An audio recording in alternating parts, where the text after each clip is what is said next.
Thank you all for coming today. It's wonderful to see so many of you here. My name is Laura Arricchio, and I'm the Dean of the School of Undergraduate Studies here at the New School for Public Engagement. And it is my sheer delight to say just a very few words, because we have a jam-packed program today. But I just wanted to express how thrilled the New School is to be honored to host this fantastic series of programs today and tomorrow. Grace Paley, as I'm sure that you can all tell me much better than I can tell you, is someone who whose history is entwined with that of the New School, whose history is in the same vein as that of the New School. And today we know that we are carrying on a good portion of the legacy that Grace Paley has left. And we're thrilled to see so many students, for example, carrying on the work thanks to faculty members who have been overseeing projects.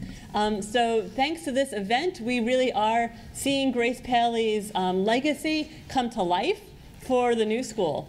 I also, of course, am just going to very briefly express our deep and profound thanks to Phyllis Kriegel for instigating, supporting, and proposing this wonderful event, and to my fantastic colleague, Terry Gordon, who is just an honor and a delight to work with every day. And I don't know what I did in a past life to be so fortunate as to work with Terry, but whatever it was, it must have been good. So thank you. I will leave you to it and turn you over to Terry, but I just wanted to say these words of real, sincere gratitude to all of you. So thank you.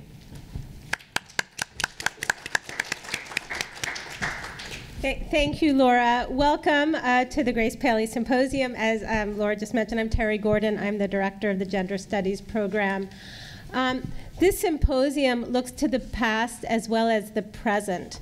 It is meant to pay tribute to Grace Paley the poet, to Grace Paley the feminist, and to Grace Paley the activist. It is also meant to consider the ways in which her life and work resonate today.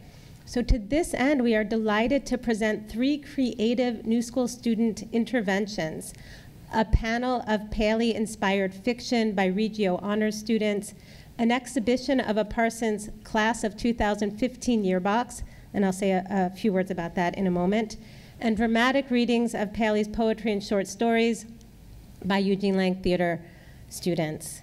We have a very rich program, and I hope that you will be able to attend the session both days. I also invite you to visit the exhibition site in the Hirshon Suite, which is right outside over here. It's essentially over there. In the exhibition room, you can view Sonia Friedman's 2010 documentary, Grace. You can listen to a tribute reading to Grace Paley, and you can view a one-of-a-kind photography exhibit. In 1969, a group of Skidmore women created a yearbox instead of a yearbook, a collection of unconventional photos that allowed them to portray themselves outside of the box. This semester, a group of Parsons students created their own contemporary yearbox. The exhibition features the 2 yearboxes side by side, allowing us to see what was radical then and what is radical now, and what these 2 collections, almost 50 years apart, share. Finally, I'm grateful to all the people who have helped make this event possible. Thanks to the creative writing program at the New School for Public Engagement and the university-wide Gender Studies program. Many thanks to Luis Jaramillo for organizing the fiction reading panel, and to Kyle Farmer for heading the Parsons workshop. I also want to thank New School professors Laura Cronk, Michelle Mater, and Hazel Clark for agreeing to moderate panels. Many thanks as well to Pamela Tillis, Sam Morrison, and Jane Maria Tahir for their help in organizing the symposium. Finally, I want to thank Phyllis Kriegel, who conceived of the symposium as well as many of its creative aspects. It's been a pleasure to work with you this entire year, actually. Okay, so our first panel is the Legacy panel. I would like to welcome back Eliza Nichols, who is moderating the panel. As many of you know, Eliza served as Vice Provost at the New School before moving to Chicago, where she is now Professor of French and Humanities at Columbia College and was former Dean of the School of Fine and Performing Arts. So, Eliza, to you. Thank you. Welcome, everybody. In Grace fashion, and a little bit channeling my father, Grace was my stepmother. and what I used to call my second mother. I had two very strong-willed, independent women role models, and one of them was Grace. So in channeling Grace, I just want to ask who here knew her personally? Great. I'm hoping that you will introduce yourselves and, be part of this narrative that we're reconstructing Grace's life. So first of all, I want to introduce our two panelists. Unfortunately, Marilyn Young couldn't make it today, so she's not here. But Judith Arcana is here. She writes poems, stories, essays, and books. Her work appears in journals and anthologies online and on paper. Now, years after writing Grace Paley's life stories, a literary biography, Judith's most recent publications are soon to be a major motion picture, 2015, fiction winner of the first Minerva Rising Prize Chapbook Prize, the first Minerva Rising Prose Chapbook Prize, set of 3 lyric broadsides, The Water Portfolio, 2014, a prose fiction zine, Keisha and Joni and Jane, 2013, and a chapbook of poems, The Parachute Jump Effect, 2012. And Judith was telling me that she first met Grace in person in 1984 in Evanston, Illinois, so town I know well now. Florence Howe taught English, composition, and literature for 30 years, 11 of them at Goucher College. She and others founded the Feminist Press in 1970, and in 1971, she and the press moved to the SUNY College of Old Westbury. In 1985, she and the press moved to the City University of New York. She retired as professor and as publisher in 2000, returned in 2005, and retired again in 2008. She regards her most important publishing work as the Women Writing in India and the Women Writing Africa volumes. Her recent publications include a memoir, A Life in Motion, 2011, a long essay called Lost and Found and What Happened Next, published in Contemporary Women's Writing by Oxford University Press in 2013. She's working on a new memoir called What I Left Out. And Florence met Grace first in 1967, right? I'm going to turn it over to Judith first, and then to Florence, and then turn it over to you, and we'll have a discussion. I'm going to take this up just a flash it for show and tell.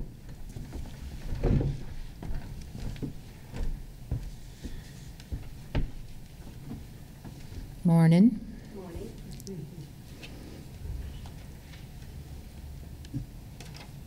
One of the few things that can make you chuckle when you're on a panel or being a public speaker is showing up and being told, as we were this morning, you have more time, you have more time. Because Marilyn can't be here. I hope not for a terrible reason. Okay. So I wrote a book about the first 65 years of Grace Paley's life. And then during the time that I worked on it, we became friends. So I knew her in the last 20 years of her life. While I was, oh, and here's the book. I just told Liza, show and tell. Here's the book. Like in the 1950s on TV, a carton of detergent. It's out of print, but I have a couple copies in a box with my Grace Paley archive at home, and I thought, I'm going to reread this. So I read it on the way across the country from Oregon yesterday, after having reread all of her stories last week. So I've had an immersion even before showing up here at the New School. So while I was working on that book, sometimes I was her driver, sometimes I was her gopher, which was about getting chewing gum and throat lozenges for readings and speeches. And I had fun. I had a lot of fun being with Grace in those years. In the 80s, when I was also spending hours questioning her with what is now an prehistoric tape recorder. We did extensive recorded interviews.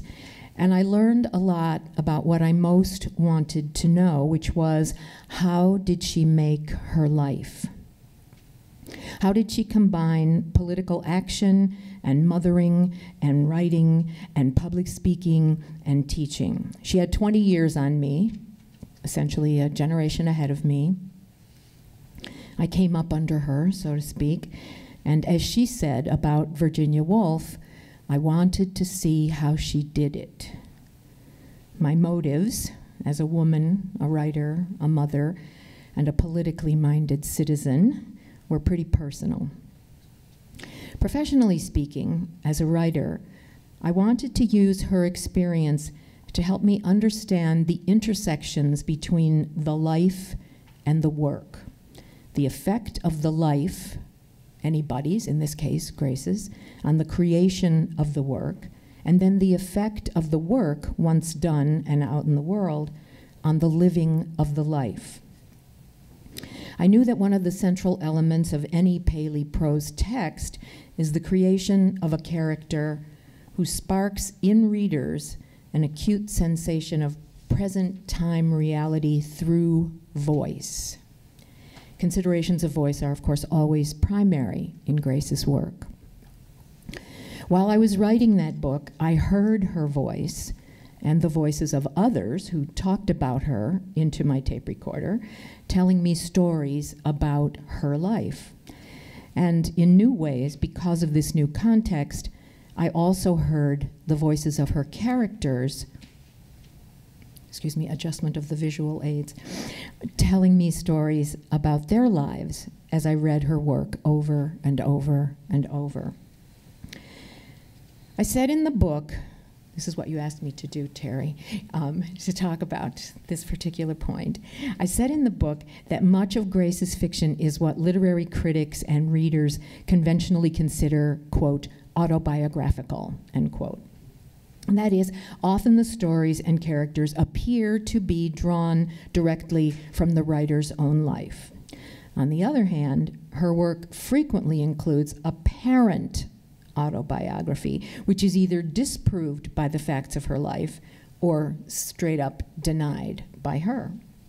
Grace regularly denied that her fiction is autobiographical while she was saying clearly, and as I got to know her truthfully, that she'd written her life into the stories. Along the way, she wrote that by translating her life into art, a writer not only, quote, saves her own life, but saves other lives as well. And it's obvious, it's a fact. Of course, Grace's stories grew out of her life, like her most apparently autobiographical character, Faith, followed in the third collection by Ruth, also pretty autobiographical. She was, among other things, a woman who had 2 children and 2 husbands and some lovers. A woman for whom child raising was of tremendous interest and central importance.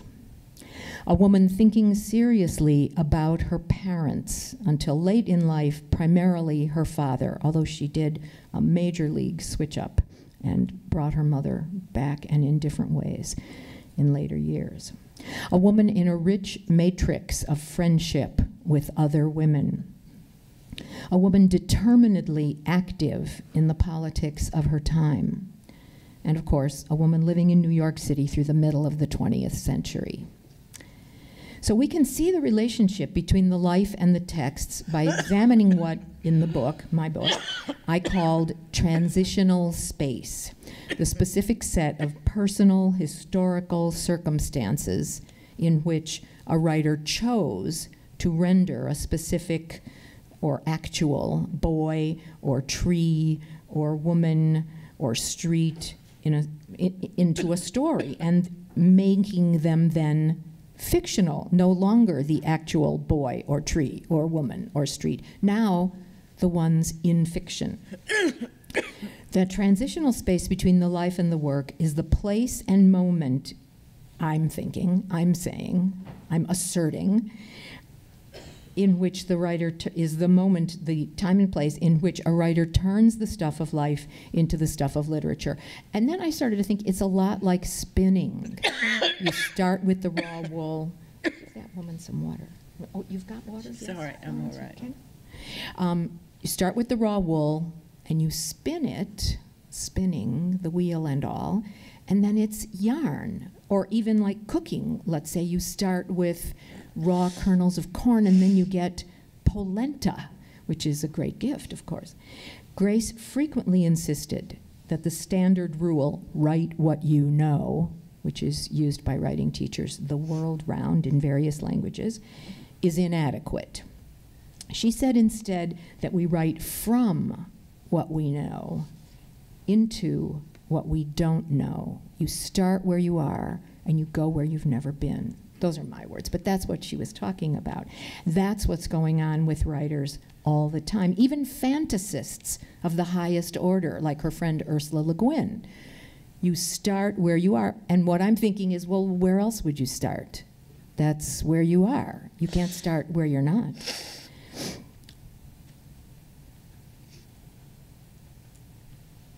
Sometimes we go places we may never go in real life, like Ursula's people do, and Ursula's creatures as well. Sometimes we go places that appear so familiar that the transitional space can fool people into thinking that there's not been transition. But the places we get to are the places we're lucky to get to through writing. Perhaps in resistance to the rigidity of form genre that so many of us struggle against, Grace rejected the terms fiction and nonfiction, the latter even including memoir and autobiography, and certainly the recently hatched term creative nonfiction, which we are all grateful for because it means there's lots more categories we can publish in. She said that these terms are for convenience only, the convenience of publishers, librarians, and booksellers. Grace tended to like most people, like I always think of her, like Maud in Harold and Maude, who said, well, they're my species.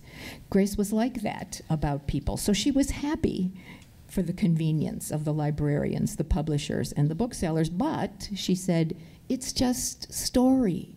It's all story. We're all telling stories. And she used to use, liked to use, frequently used, as an example, Maxine Hong Kingston's first book, The Woman Warrior, as an example, pointing out, and it is a phantasmagoria, after all, an astonishing, a tour de force of fantasy. It was marketed and won awards as nonfiction, as if all that stuff really happened. One of Grace's book titles, Begin Again, was a theme in her life. She was possessed of strongly held opinions and argued them passionately, yet she kept on learning, beginning again, when she understood something differently or better, when she realized that she'd been wrong, when she knew she had to go deeper.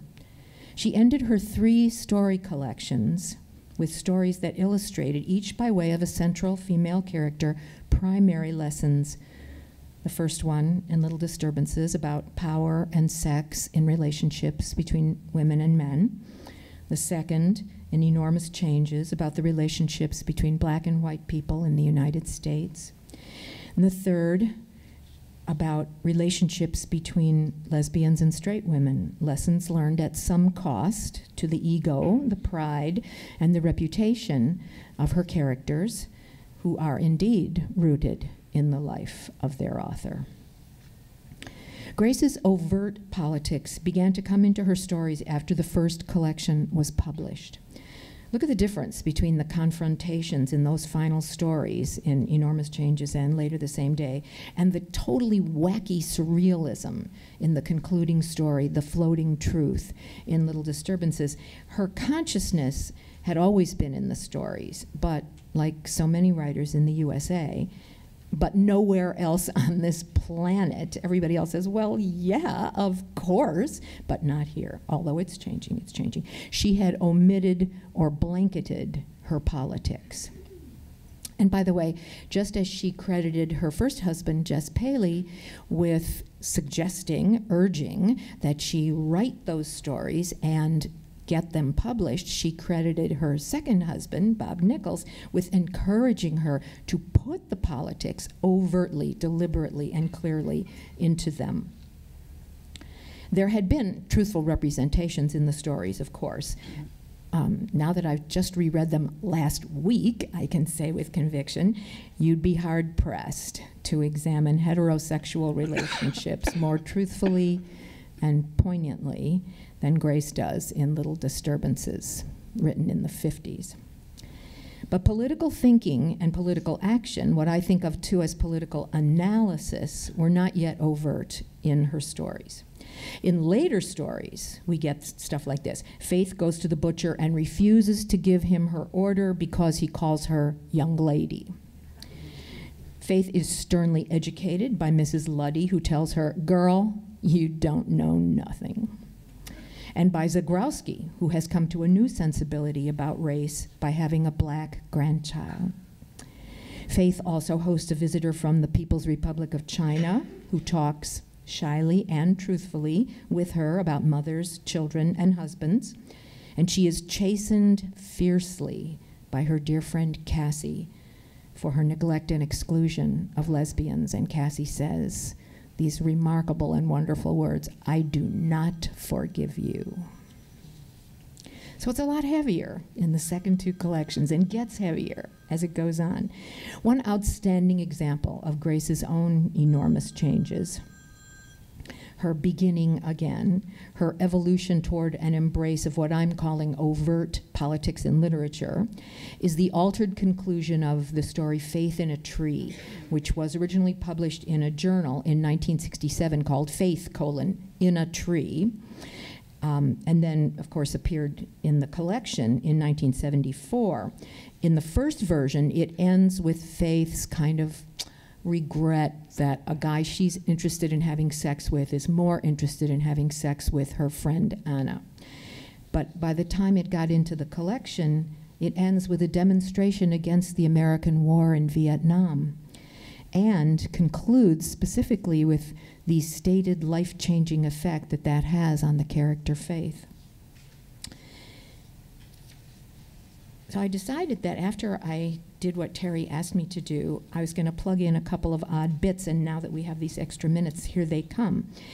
One is my thinking about style, because Grace was, of course, not only my friend, but because of that generation ahead of me and starting out ahead of me, she was a model, she was a mentor. I mean, not that we talked about it that way, but that's what happened.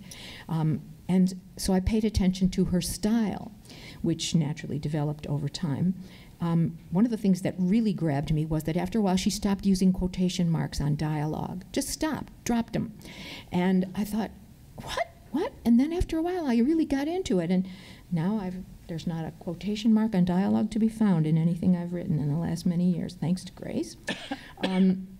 Also the delicious jump cut effect of what I call the overheard narrator, so that the narrator is telling a story saying this, that, and then suddenly some character in the story who couldn't possibly have heard, only you, the reader, have heard what the narrator is saying, but the character answers. The character responds. Like in the title story of Enormous Changes, Dennis and Alexandra are talking in the cab on the way to her visit with her father in the hospital about the heart problems, the heart attack, etc. And they're thinking about how long human life usually is, and that's a question. And then there's a little bit of white space on the page, and then her father answers the question. So she does that jump cut thing repeatedly. Plot is of little importance in a Paley story, although of course there are plots, but it was not her interest, and needless to say, the admonition of perhaps right here at the New School, creative writing instructors, is always to encourage plot. And the voice of the narrator in every Paley text, whoever the narrator is the primary element. This too grabbed me in the last 20 years of her life, was that some of her stories that were written between the mid-50s and the mid-80s were prescient in really extraordinary ways. Two examples.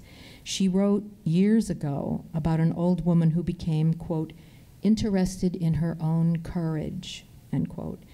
And while, in my view, Grace possessed as little self-interest as is possible for maintaining life, her last 7 years required both intense attention to herself and intense use of her own instinctive courage for the fierce struggle with the cancer.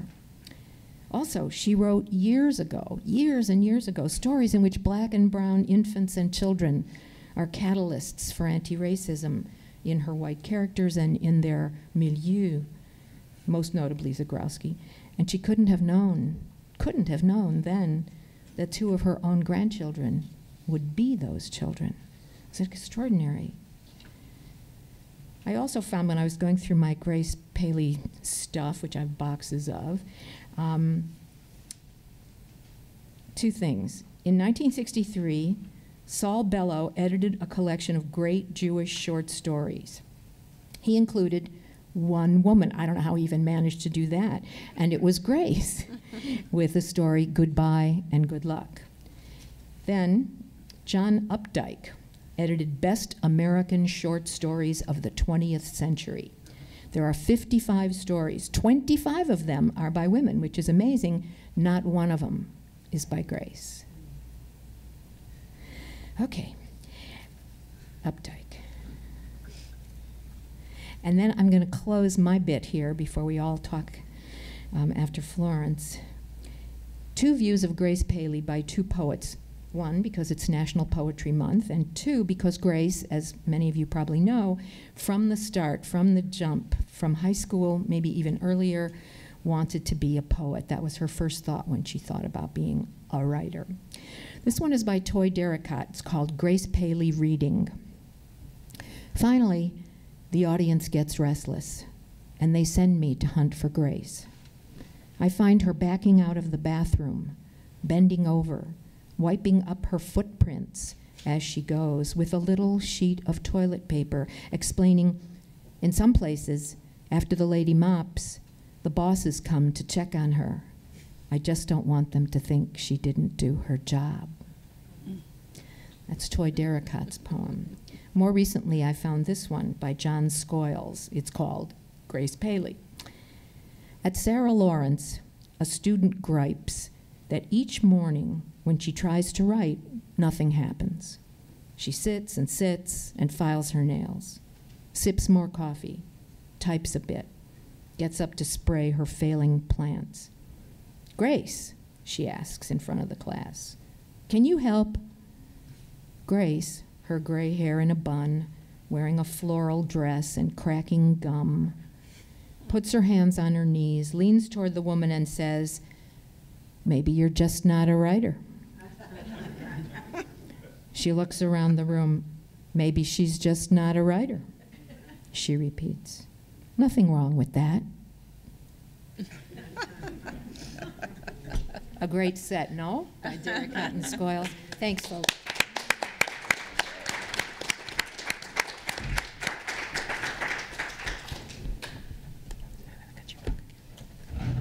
Lawrence, Yeah. you can stay seated there if you want.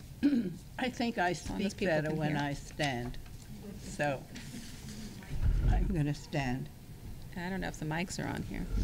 Yeah, Yeah, I think I can get there. got it? I got it. Okay. In this moment of silence, everybody turn off your phones if you didn't already. I forgot to mention that.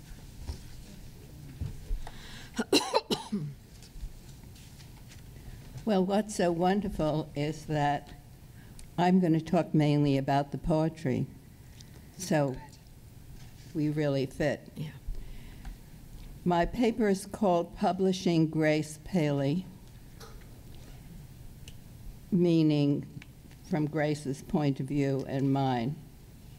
This is a story that begins in the mid-1960s and ends exactly a month before Grace's death. It's about Grace as a writer of poetry, as well as prose, and as me as her editor, publisher, and friend. Its focus, ways in which Grace consciously used her voice both to jar readers and perhaps more sparingly to provide a bit of comforting humor and occasionally good news. The state of the world worried her as a writer, a mother, a grandmother, and a citizen.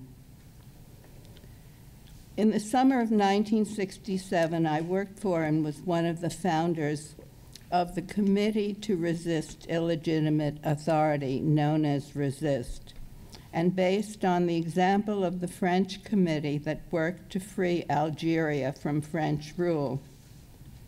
We wrote to writers throughout the country asking them to sign our pledge and to work towards ending the war against Vietnam. Grace not only signed, she joined me in attending monthly resist meetings in Boston, and thus, to digress a little, I was able to witness, though never to imitate, her amazing ability to tell the male politicos present that they were either behaving badly, not thinking clearly, or just plain fools, and have them laughingly agree with her. From my view, Grace was a charmer, and of course I began to read her stories. 3 years later, in the summer of 1970, several months before the founding of the feminist press, my former student Ellen Bass and I began collecting poems for what became No More Masks, the first anthology of poems by women to appear since the 1920s. Perhaps I must remember to say, although many of you in the audience my age probably know this, 45 years ago, women poets in print was seemingly hard to find. If not scarce, they were out of print, as were women fiction writers. My own women students in the 60s didn't want to read women writers, whom they referred to disparagingly as ladies' home journal writers, even when they were Mary McCarthy or Kate Chopin or Doris Lessing. Ellen and I searched for women to submit poems, even if they had not yet published a volume of poetry. We included Grace, and we were fortunate to receive 2 poems from her, both of which we published in 1973. One of the features of this anthology asked poets to date their poems and to provide a short bio to appear at the back of the anthology. This is Grace's bio. Grace Paley was born and still lives in New York City. She teaches experimental writing at Sarah Lawrence College. Her volume of short stories, The Little Disturbances of Man, was published in 1960. And then there's a little more about stories. And then this fabulous sentence: on a recent trip to North Vietnam, she began to write poems. About the last 10 years, she says, quote, "The Vietnam War has taken my energy, time, interest, and emotion." Many people knew that Grace had gone to Vietnam in 1969 on a particular mission having to do with bringing back U.S. pilots whose bombing planes had been shot down. The poem she wrote about that experience is the one we published first in 1973. As I talked about the politics of women's studies on hundreds of campuses in the 70s and 80s, I usually concluded by reading this poem. I can say here how delighted I am to realize that I was the first to publish it. I'm going to read it to you. How many of you know this poem? Well, I'm going to read it to you. Nobody, I mean, one person raised a hand. This is about the women of that country. Sometimes they spoke in slogans. They said, "We patch the roads as we patch our sweethearts' trousers. The heart will stop, but not the transport." They said, "We have ensured production even near bomb craters. Children, let your voices sing higher than the explosions of the bombs." They said, "We have important tasks to teach the children. that the people are the collective masters, to bear hardship, to instill love in the family, to guide for the good health of the children. They must wear clothing according to climate. They said, once men beat their wives, now they may not. Once a poor family sold a daughter to a rich old man. Now the young may love one another. They said, once we planted our rice any old way, now we plant the young shoots in straight rows, so the imperialist pilot can see how steady our hands are. In the evening, we walked along the shores of the lake of the restored sword. I said, is it true we are sisters? They said, yes, we are of one family. In this early poem, one can hear both Grace's colloquial voice and the distinctive Vietnamese women's voices in terse, memorable slogans. Late in 1970, the feminist press was founded by a group of women and one man in Baltimore, though it moved to New York less than a year later. Now that I was in New York, I could see Grace, attend some of her readings, and work with her on at least one memorable occasion that landed us in jail together, where she was always upbeat and even humorous. With regard to the feminist press, she was from the start supportive in many different ways.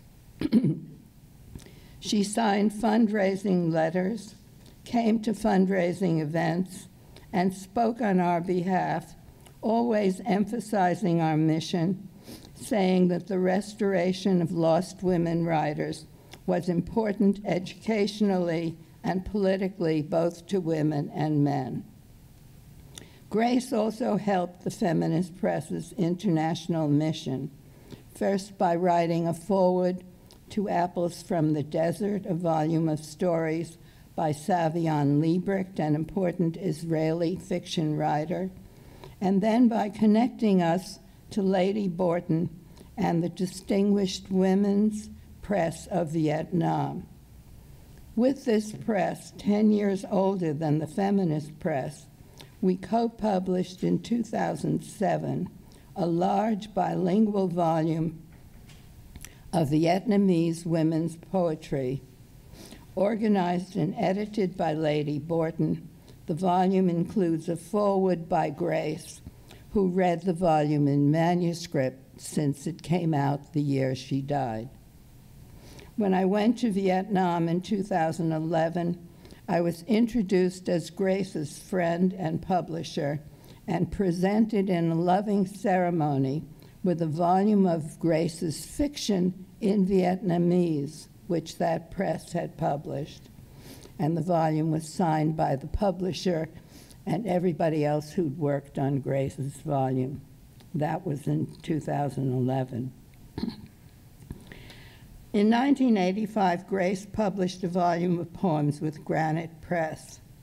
I own a much beaten up volume, so that when I began work on an enlarged new edition of No More Masks to appear in 1993, I chose, in addition to the women in Vietnam, 3 of Grace's new poems from this volume.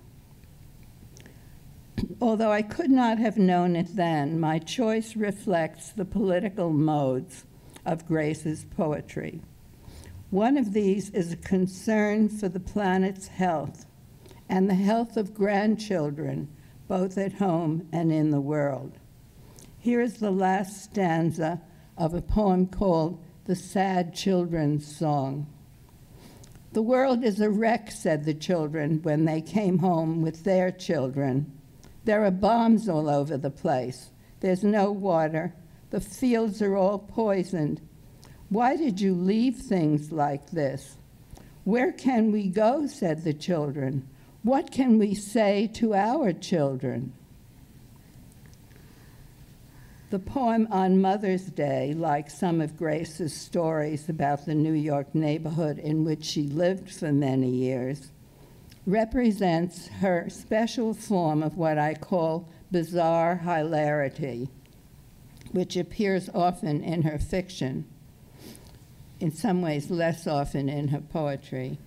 But in this poem, a woman walking on Mother's Day spots 22 transvestites and describes them in joyous parade, stuffed pillows under their lovely gowns. She watches them enter a restaurant under a sign which said, "All pregnant mothers free." And the poem goes on, "I watched them place napkins over their bellies and accept coffee and zabaglione." The poem ends on a modulated note of regret without losing the warm humor of her loving voice. Miraculously, the voice expresses sentiment without sentimentality. This is the way the poem ends. I am especially open to sadness and hilarity since my father died as a child 1 week ago in this, his 90th year. The third new poem I chose back then, In Aches, represents the international perspective which marks Grace's poems and prose as strongly as her neighborhoods in New York and Vermont. Here are the 3 brief stanzas of In Aches. The doves, the speckled doves, are cooing in French. In high female French, the shutters clatter against their latches. The rain is the rain of aches, awash in old paintings of marsh and mist by Granet. The rain splashes the shutters. The rain is bathed in the clouds of Chernobyl. Last night on the evening news, we heard how nightingales blowing north from Poland folded their wings, fell over the border, and died in Germany. And that's an early poem. She was amazing. For Grace's 65th birthday, the War Resisters League held a huge fundraising event on December 14th, 1987 at the Village Gate.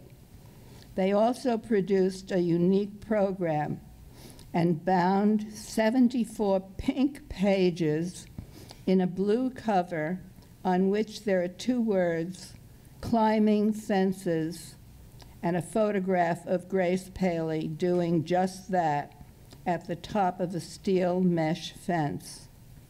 The pages are filled with birthday greetings, appreciations of Grace's activism and her writing, photos of Grace and her family, various kinds of biographical pieces, 2 poems, and the much-beloved midrash on happiness. Sometime after this celebration, Vera Williams approached Grace to talk about producing a peace calendar for the War Resisters League. I regret that I don't have a copy of what finally was called 365 Reasons Not to Have Another War, published in 1989 by the League and New Society publishers. Apparently, Grace and Vera continued to work together, perhaps for as long as a year, on a joint anti-war volume, expecting that Grace's publisher would take the volume. But instead, early in 1990, Grace asked me whether the feminist press would publish what had become an expanded version of this peace calendar, now called Long Walks and Intimate Talks. I was surprised that Grace's publisher had refused her, as had all the other publishers Grace's agent tried. The issue was, Grace said clearly to me, that she, Grace, was committed to Vera Williams, whose idea this had been in the first place. Hence, they had to have color, and no publisher would take that on. Perhaps they also couldn't understand that Grace was not illustrating Grace's writing, that Vera was not illustrating Grace's writing. She was making her own anti-war statement in paint. Publishers were also surprised that Grace and Vera were to share royalties equally. They were both authors. I want to emphasize this point, for it represents Grace's rare publishing politics. Not surprisingly, I was totally delighted. And in 1991, the feminist press published the book not only in paperback, but also in a cloth, numbered and signed special edition. The book is both unique and timeless, since the traumas of war and mindless violence, however altered, continue unabated today, both in Central America and worldwide. While readers of an anti-war anthology expect to be assaulted by shock and pain, Grace and Vera use another strategy. Both deliberately include pieces of art as well as literature that I call centering, pieces that offer visions of an ideal world in which flowers bloom, trees flourish, and people dance. What I want you to know is that Grace and Vera organized their volume, and I was smart enough as their publisher to accept what I could see was brilliant and should not be meddled with. I will give you a sample of this organization, focusing only on Grace's pieces. Midrash on Happiness opens the volume, and I have to assume that you know Grace's voice as Faith talks about what makes her happy in this world, despite the politics. What makes her happy is especially the long walks and intimate talks with women friends. What follows Midrash are 4 poems, each turning the screw more sharply. I'll try to illustrate quickly. First, a tiny poem, almost childlike and seemingly idyllic, called Families, which is really about sheep families, in which a lamb named Gruff is going away, meaning his work is meat. Slyly and perhaps surprisingly for Grace, in the next poem called I Gave Away That Kid, the speaker is a gruff, very gruff, once patriotic American father who says that his son now is, I quote, a puddle in Beirut. The paper says, scraped up for singing in church.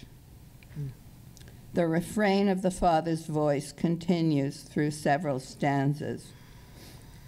I gave away that kid like he was an old button, again referencing the long war in Vietnam and the draft, for which many parents were proud of their sons going to war. The following 2 poems, in the voices of mothers who have lost their sons in Latin America, are more painful still, though again modulated. The first not as shocking as the second. The mothers of the disappeared in San Salvador one at least have these large, heavy photograph albums full of beautiful, torn faces. In San Salvador 2, a longer poem, a woman mourns and revisits the 4 gruesome deaths she witnessed, seemingly, of 4 different sons, but she ends the poem asking, are you listening? Do you understand this story?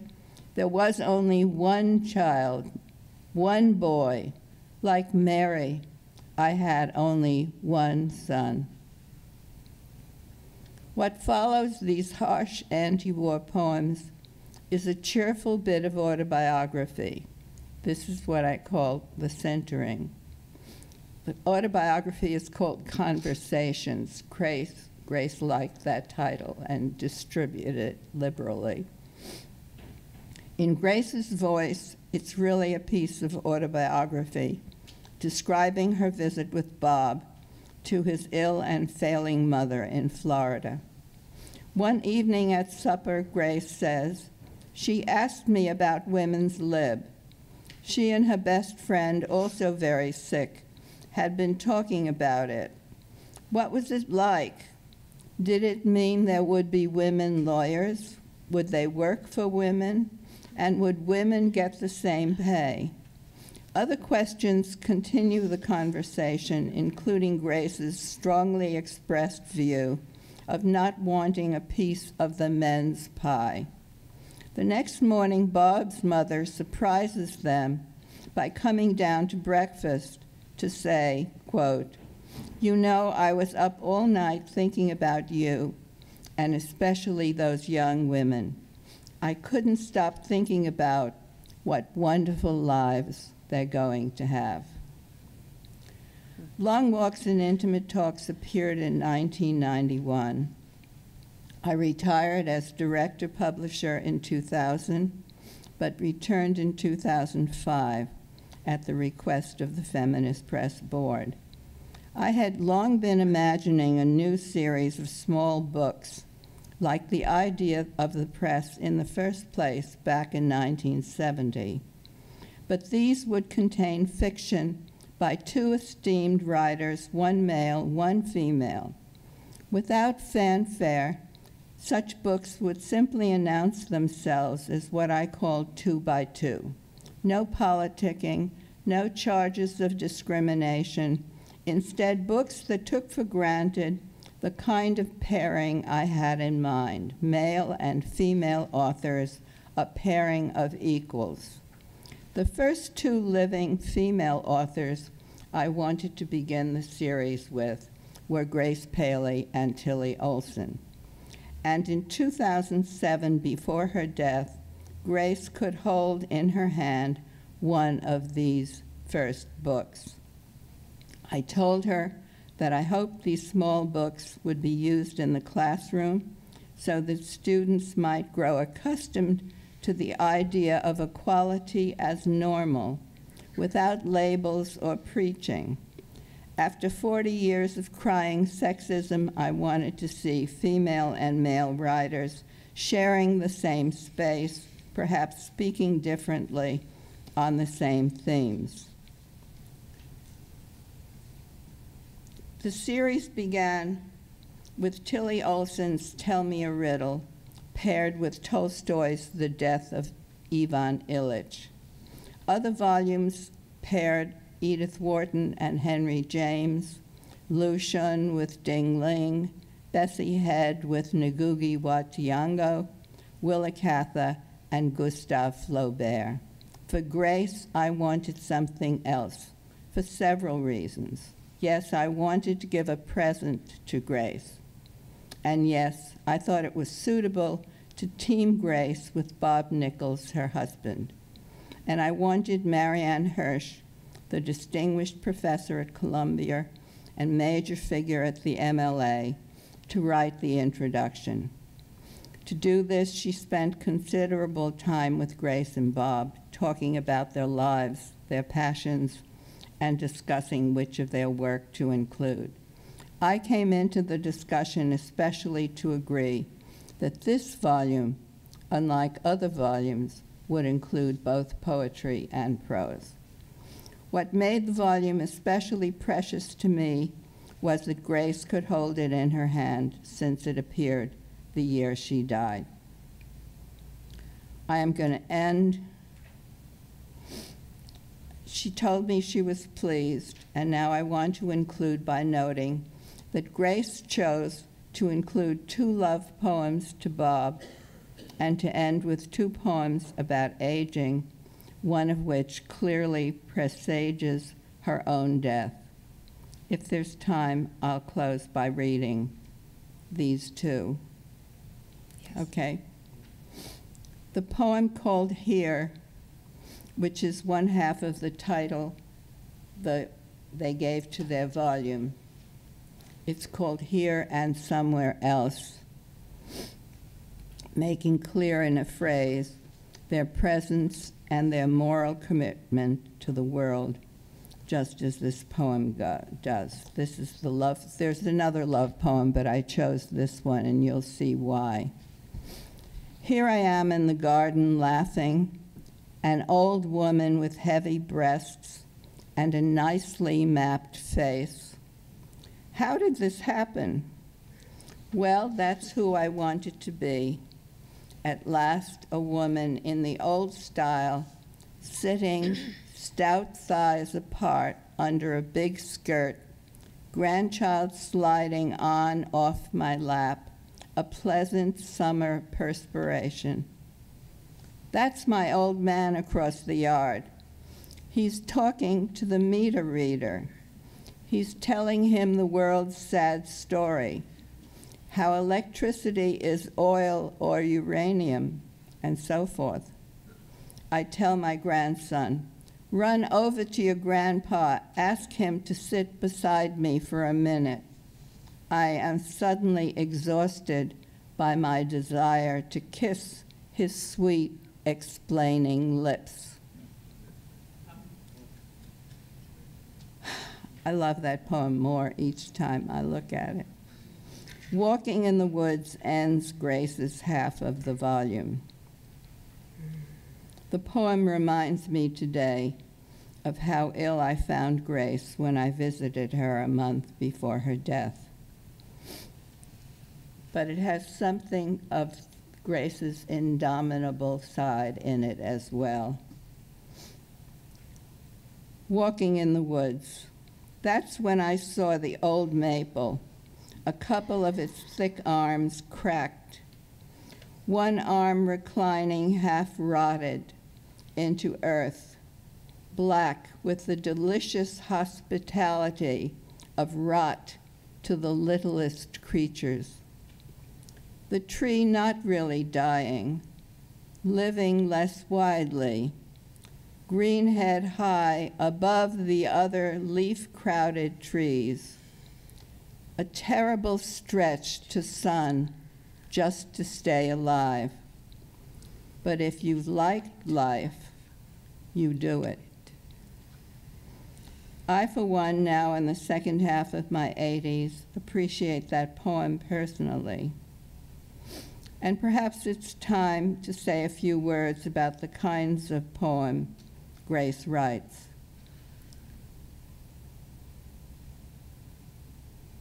Before I reread all of Grace's poems, stories, nonfiction, criticism, I used to refer to her poems as journal poems, in part because they were little as well as transparent. Transparent is a word I used as I wrote critical introductions years ago to the No More Masks volumes in 73 and 93. I preferred transparent poems. I wanted poems to communicate directly to readers. Calling Grace's poems journal poems meant to me capturing a moment in time, a flash of vision. We have many flashes of vision from Grace, and I find them not only surprising, but sustaining. As the old masters have long ago told us, literature should teach and delight. Grace mastered that formula from the start. Thank you.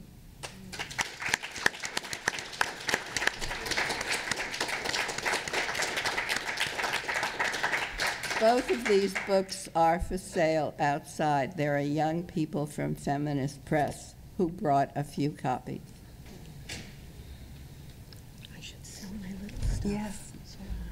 Thank you so much. Oh, you're welcome. Let's see if I can. hold the chairs. Yeah. I just want to say that I think Grace would be particularly pleased that Florence really honored her poetry. That was a frustration for her, that she was only known in writing circles as a short story writer. And I know she got lots of pressure to write novels. She hated that. But she really felt that she did not have the recognition or the freedom or, you know, what she wanted people to know her for was not just short story writing, but poetry. So that's really wonderful. And before I open it up, I was listening to both of these women speak about Grace, and you know, these words popped into my head about who Grace was, and thinking of people here in the audience. I said I wouldn't cry. I'm going to try not to. But the program says of Grace, New York activist, poet, short story writer, and feminist.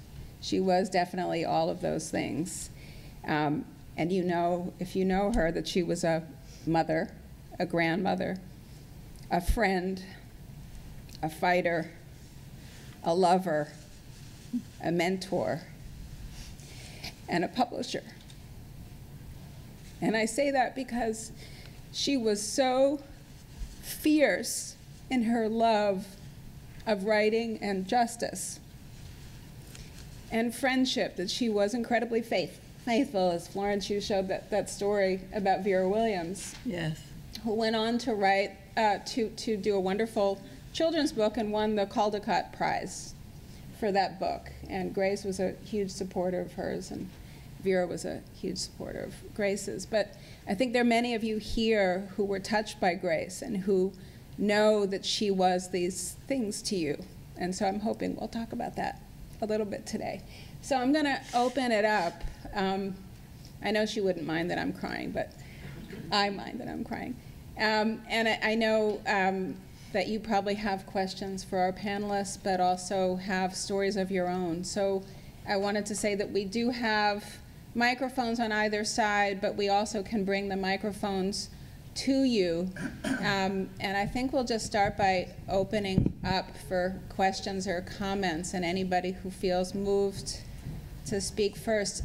I will say, as the former vice provost of the New School, that one of the things that I loved when I came to my job here at the New School was knowing that I grew up in the neighborhood. I went to school around the corner, and Grace's house was right down the street. But she first came to the New School to study with W.H. Auden, the poet. I don't think she paid for those classes. I think she just came to them, which was and the other thing was that she and my father both would come and use the New School classrooms when they were empty, before there were identity cards and guards. They would just wander into this building on 11th Street to write. And they actually did a lot of their early writing here, actually on 11th Street, because they didn't have space as writers, and they had families, and they needed a place to go. And so the New School was there for them. Okay. And if you just introduce yourselves, even some of you who were published by her. Yeah, okay. What I want to say is, my name's Leora Skulkin-Smith. I was published by Grace Paley, my first novel. She was incredibly loyal to it and edited it by phone for a number of years. I think what I'd like to add is that really Grace's life really came from chaos, and I think it's often misunderstood that she was very deliberate about her politics and she was very deliberate about her ideology. But the Grace I knew was really a chaotic, messy person who used to say to me, don't worry about your last chapter, it's probably in the kitchen somewhere. And I think that is really an important part of understanding Grace Paley. I think in terms of feminism, I keep thinking of voice as an intuitive, personal, feminine, gender, oriented voice. In other words, me telling the story, I wrote about Israel, my mother's from Palestine. And I think that's as political as it gets. But when I worked with Grace, it wasn't about that. It was about feelings, and it was about a feminine voice arising, which was about feelings, not a male voice, which was more objective and which was more deliberated and which was more, it wasn't about chaos. And I keep thinking of Virginia Woolf, how, she talked about a gender voice, a personal voice. And that's how I remember Grace, for what it's worth, probably not that much. I went on, of course, I published her second book, but without her faith in me, I don't think I would have gone on. And her faith in me lasted, I met her as an undergraduate at Sarah Lawrence in my 20s, and I'm now 63. So that's a lot of faith. And I think that faith in a tree very much is her story, that she's up in a tree watching. And I think that that's the most important thing to remember, is that it isn't a male ideological, objective voice. It's a very personal, chaotic, messy voice, full of femininity and full of confusion. Confusion was okay with Grace Paley. Thanks.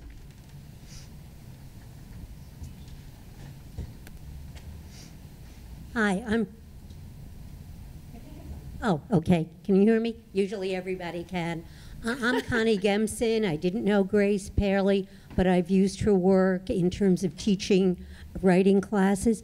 I guess one of the things that I felt was missing is great, for what I perceived as someone who did not know her, is her Jewish ethnicity, her city identification, and what that meant. So I think that was missing in your very interesting presentations.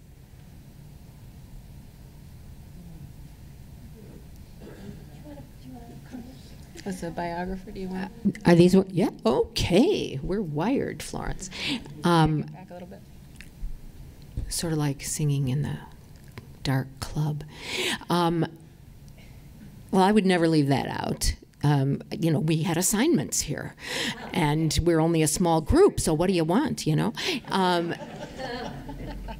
Grace was clearly a Jew, and she was also, in a particular way, Jewish, which is a different thing, of course. And her people, as you may very well know, and certainly a lot of people in this room know, came from Russia, fleeing the Tsar, pogroms, etc. And she never came off it. She was not a religious woman. She didn't particularly mind not being religious, partly because she had an intellectual connection to the books, the big book and the littler books. And there's a tremendous Jewish presence in her work, as in the Midrash, for instance. Language, inflection, specific terms, as well as, I think she would go for this, a particular outlook, a particular point of view. Not that all Jews have the same point of view. We know this. This is not the case. But Grace was right in the scrum, so to speak. So, you want to say anything more about that? Thank you. Sure. I'll just add, just in her last years, because she actually was very openly not religious. But in her last few years, she actually, I wouldn't say she became religious, but she went to temple regularly. She was very active in the Jewish community, not in New York, but when she moved to Vermont, she was actually the first Jewish person to move and live in Thetford Hill, Vermont. And she was, a lone Jew for a few years up there. When other Jews moved to the Upper Valley, it was called, they found Grace there, and that was very helpful to them. But she really did become a strong member of the Jewish community in the Dartmouth area in her later years. And I would add yet another thing to that. Thank you. One of the things she told me was, here, you have to think about it. You have to make it happen. All my life in New York, I was surrounded by Jews. I was surrounded by Jewishness. Never had to look for it. Mm-hmm. Here, exactly what Eliza said, right. We have to make it happen. And she said, can you believe it? I'm going to shul. And because that's where it is. Not the only place, but yeah. Well, the other thing left out is that she wrote towards the end of her life more and more about the difference between the neighborhood here in Manhattan and what it meant to be an activist in a rural area. And some of that stuff is really wonderful. And, you know, she was making clear that she was as busy in political work, albeit of a different sort, up in Vermont. She was as busy there as she had been on 11th Street. And she liked to compare the two in poems as well as in stories. And maybe I'll just make the connection since you brought that up. I think that was something that she was a little frustrated about too, was that she was an activist in Vermont for many years before she died, and she did make that comparison. Yeah. And well, one of my experiences with her, the time I was there just a month before she died, was that she'd been banned from driving. They'd taken her license away from her because she was such a wacko driver. And the few days I was there, once she was feeling terrible, but one morning after breakfast, she said she'd like to go to town. And of course, I had my car and was driving, and so we walked out. And foolishly, I didn't call Bob, who was upstairs somewhere either typing or writing his own book or taking a nap or something. So I assumed we would go to my car. But she went straight to her car, and I said, "Do you have your license?" I'd heard something vague about Grace and driving. She said, "I don't need a license." So I thought, oh God, I hope the keys aren't there. And we get into the car, and she knows exactly where the keys are, under the rug in the front of the driver's seat. And I hesitate, and she said, "Are you getting in or am I going alone?" I mean, very sharp. And so I got in. I figured she'd drive more carefully if I were in the car, right? You have to go down a hill and with a lot of curves. She took those curves practically on two wheels. I was already nervous before we got into traffic. Traffic meant nothing to her, except they should get out of the way. And the one comfort was that we got out of traffic and onto country roads almost immediately. And on country roads, she just drove fast, but there was nobody else on the roads. And she was simply admiring the cows and the trees. And I could take a couple of breaths. And then all of a sudden, we're out again into traffic, and she doesn't stop at all. And the traffic just parts, you know. I think people either recognized her or the car, It was and they just got out of the way. And she finally pulled up at a farm stand where everyone knew her. They all, you know, said, "Hi, Grace, how are you?" And she said, "I'm fine." I mean, this is a month before she died. She was not fine. She was in pain all the time. We had a coffee and shared some big donut or something, cookie. And I bought vegetables that she wanted. And we got back in the car, and this time she drove a little more, maybe she wasn't feeling well by then, a little more slowly back. And don't you know that that same afternoon, after everything was quiet again, we didn't notice, Bob and I, she disappeared. She had gone out to pick some vegetables, she said, and she never came back. Not for 15 minutes, so we went out to look for her. The car was gone, so we had another 15 minutes of absolute hysteria, phoning her daughter, various other people in the neighborhood trying to find her. And just about when we were to call the police, she arrived looking very sort of, as only Grace could look, triumphant. I mean, Defiant. sick and triumphant, carrying a huge load of mail. She said somebody had to go and get the mail, you know. It was all our fault that she went, because we were such slugs that we hadn't gone to get the mail. And then, of course, she collapsed. I think we have some other people who. Well, is this on? Okay.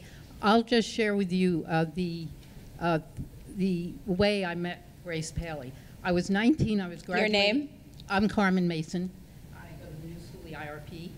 I was graduating from Hunter College, and I went to dinner with a college friend and her boyfriend who had a program in the 60s called Music Around the World. And I can't remember his name. If anybody remembers this program, it was a regular program on radio. Anyway, we went to dinner. The next morning, she called me up and said, oh, he has given me a book that he told me I must give to you if you want to keep writing. And we met, and she gave me the little Disturbances of Man. And of course, I fell madly in love with Grace Paley. Years later, I was taking courses beyond my master's at NYU, and I was leaving a class early because she was speaking at the 92nd Street Y. And I raced uptown, and I ran into the elevator, and there was this little short woman that I literally knocked to the ground of the elevator. And I said, oh, I'm so sorry. I helped her up, and I said, I feel terrible, but I'm going to meet Grace, I'm going to meet Grace Paley. And she said, don't worry about it. I am Grace Paley. And then years later, I was driving down the West Side Drive, and I saw her standing next to a car that obviously looked like it had broken down. And I pulled right over, and I got out, and I said, oh, Miss Paley, can I help you in any way? And the same thing. Don't worry about it. I already called. They're coming to get me. Keep going, keep going. And I really think she was this little menschy ghost in my life who was prodding me through my life, because every time she came out with a book or her poems, or I heard she was speaking, or the film that they filmed many years ago that they showed in Westchester that had just been made about her, I raced to these things. You what? I made that film. You made that film. Well, it was wonderful, wonderful. And so she was this little spirit that you just couldn't help but falling in love with, and also crying about whenever you talk about her or remember her. That's it. I just wanted to speak to the Jewish thing. I'm sorry not to take up a lot of time, but I wanted you to know, since my book was on Israel, she was very invested in Jewish identity. In the end, it really talked about the great time she had with rabbis. Yes. It's really shocking. Yes. Like one of her great stories. No, I'm sorry. I don't want to take up a lot of time, but it was enormously important to her. Just really important. Yeah. Yeah, definitely want to confirm that. Okay. I'm curious, one thing, you'll speak next, for any of the men who are here. Grace loved men. She really loved men. And I think when we were talking about, her liberating women to write, and to write in women's ways, she also liberated men to write in different ways. So if any of the men in the audience would like to say anything after. Yeah, I just, it's on. Lilly Rivlin, I made the film, which will be showing at 3 o'clock on Grace, but I wanted to say I felt both of you spoke so eloquently about Grace, but I felt really that it was Bashert, Florence, that all the poems that you mentioned are in the film, and I never talked to you about it. No. So I thought, oh, how did that happen? I must have been channeling, but I was so glad to hear that. And then I just want to say, B. Kreloff is here. And she was a very good friend of Grace's and is in the film. Yes. And I know it was very hard for her to get here. Yes, she should talk. So I'm going to give her the mic. Is that okay? Yes. Maybe, can the camera, can you get her? I'm sorry, everything that could have happened today happened. My car, they have a special taxi service. I arranged everything wrong. everything was, but I'm here, and even at the very end of it, and I wanted so much because Florence was on the panel to be. It was one of those things that I really want to make an effort for. And my friend Maria Luisa Moretti from Rome was here, and on her way back home. I don't want to let her go, but she's going. Anyhow, well, there is a wonderful story of many with Grace, which is I was working on raising some money for change for, at this point, for Madre. And we had a thing happen with, and I got Tony Kushner and Grace to read. And it was fully attended. Grace read first, and she read the story about being in prison on 6th Avenue, you know, the old women's prison, which is now the library. When she walked in, I know that all the women, those wonderful women who were in there for very terrible reasons, looked at her, what the hell are you doing here? Anyhow, she loved it and read the story, and she read it in her own inimitable voice, and which she really cultivated to have that New York voice, and read the story, and of course everybody stood up and applauded and yelled and how wonderful it was, and Tony had to read next. Tony got up there, and in his usual manner, he read at ultimate speed, with his head down, reading through, and of course everybody politely applauded. I don't think anybody could really hear it. However, when they finished, he walked over to me and says, I'm never going to read after that woman again. And I did understand. I said, I'm sorry, Tony, she told you to go first. Nobody should ever have to read after Grace because she steals the show. It's inevitable. And I'm sorry that I wasn't here early. I really did plan to be here at 10 o'clock. It has taken us forever to get here. However, I only live over on West Street in West Bay. But she used to call me every week from Thetford just so we could chat. Have a visit. The phone was always there, and she just did it every week. It was such a delight always to have this conversation with her. There was nobody like Grace, and there's nobody going to be like Grace either. Yeah. However, I want to thank Phyllis for doing. Phyllis is a dear old friend. She was a part of many of the things that we used to all do together.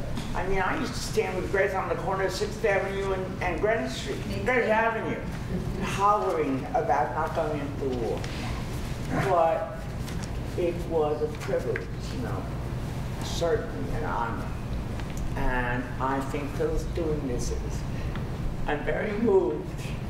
Thank you. I watch it, and very appreciative, but nobody really knows who Grace is these days. I feel like I've lived forever. It's time to go. Thank you all for listening, and enjoy the rest of the day. Thank you. Other? This man in the front row right here. George and George Costanis, who was actually a character in one of Grace's stories. Okay.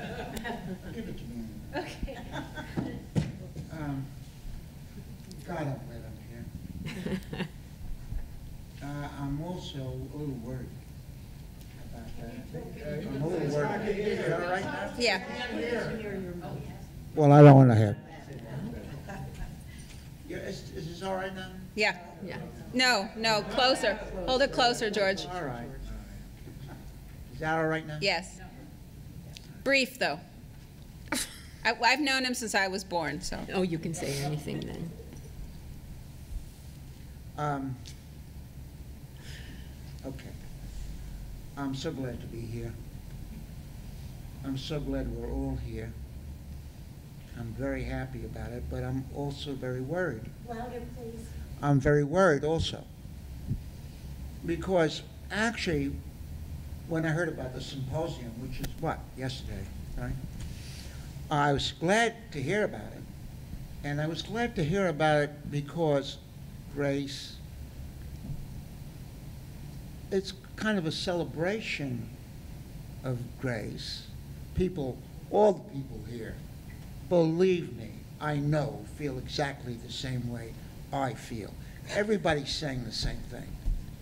Grace Paley. I mean, let me try to explain that. I lived on 10th Street and 6th Avenue. Is this still working? Yeah.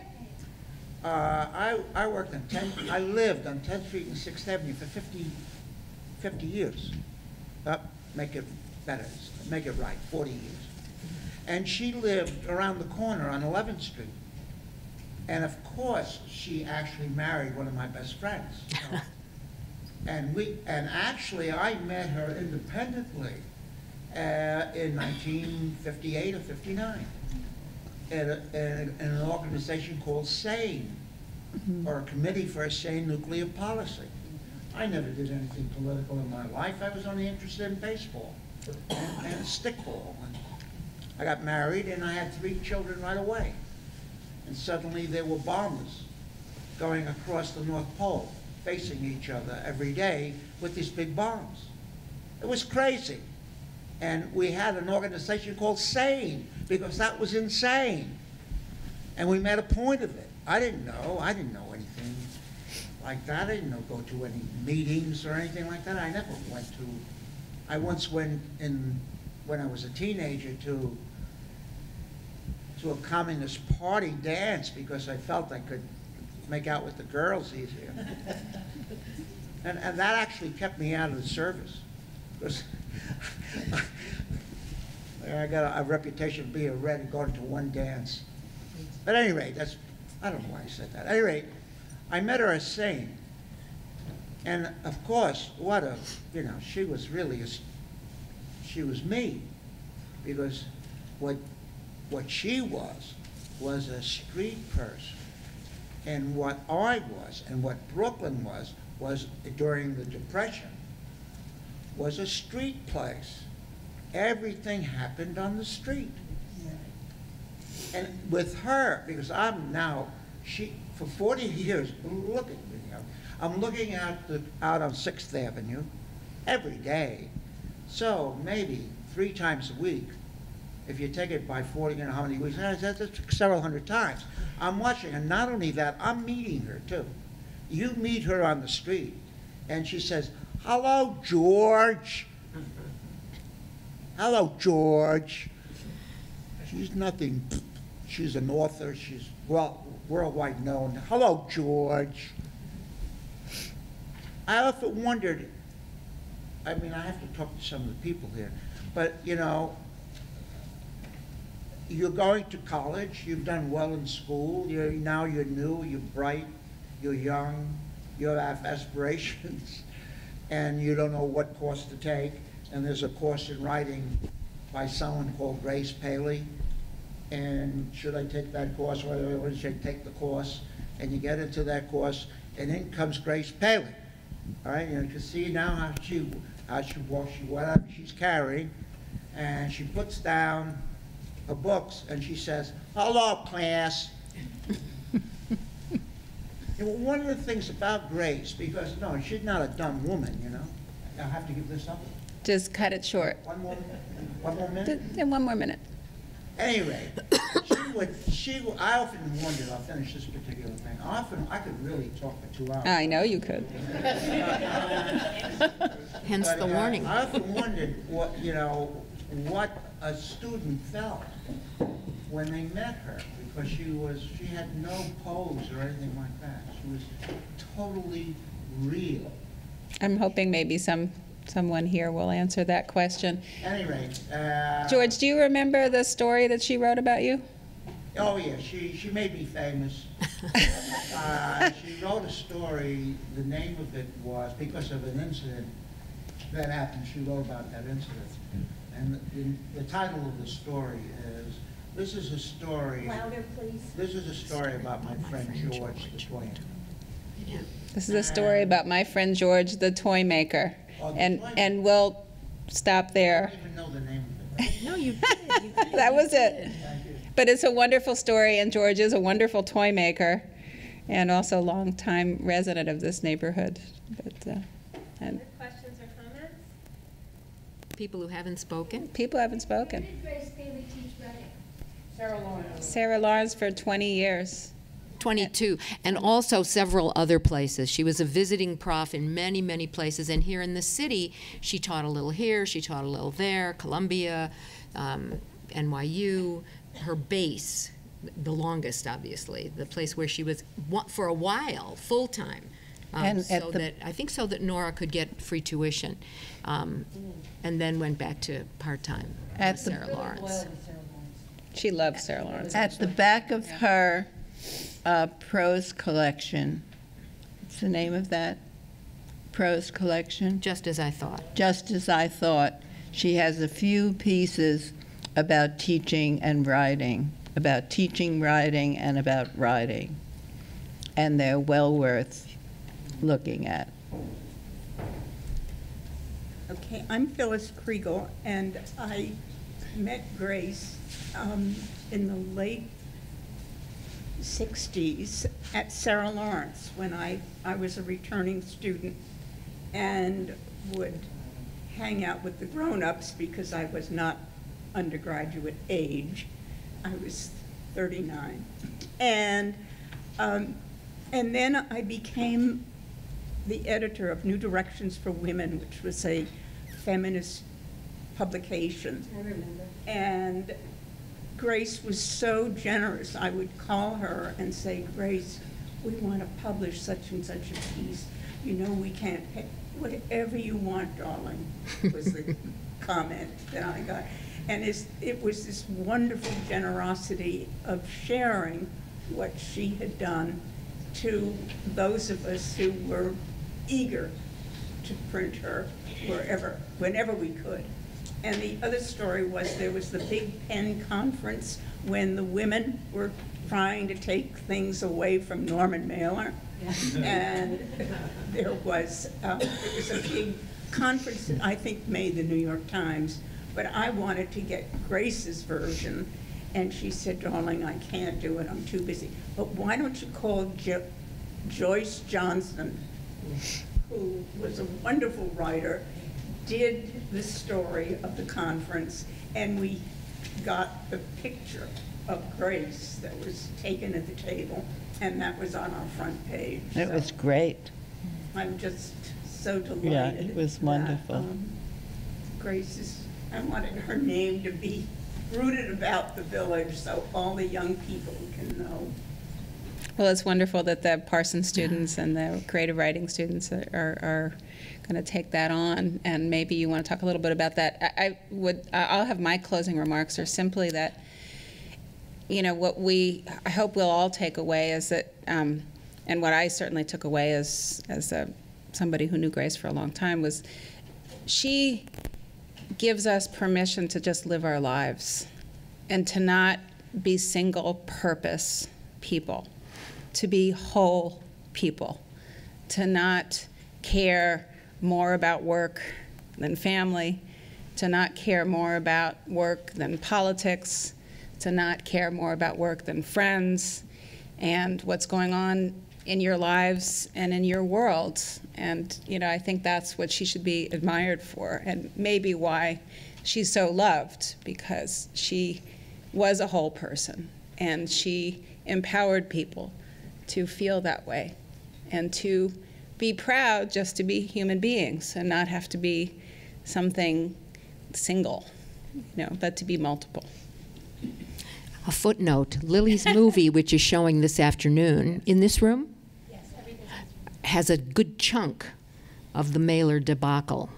So folks who want to know what Phyllis was talking about, see it on the big screen with the director in the very same room this very day. And also for those of you who never got to meet or know Grace Paley, one of the main strengths of the film is that Grace Paley is there reading her own stuff, and you'll fall in love with her, guaranteed.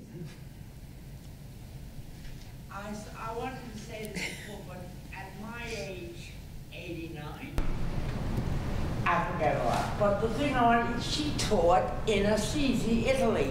in my workshop. I had a writing and painting workshop in the city for 30 years, and Grace and Bob came. Well, it was a very funny number.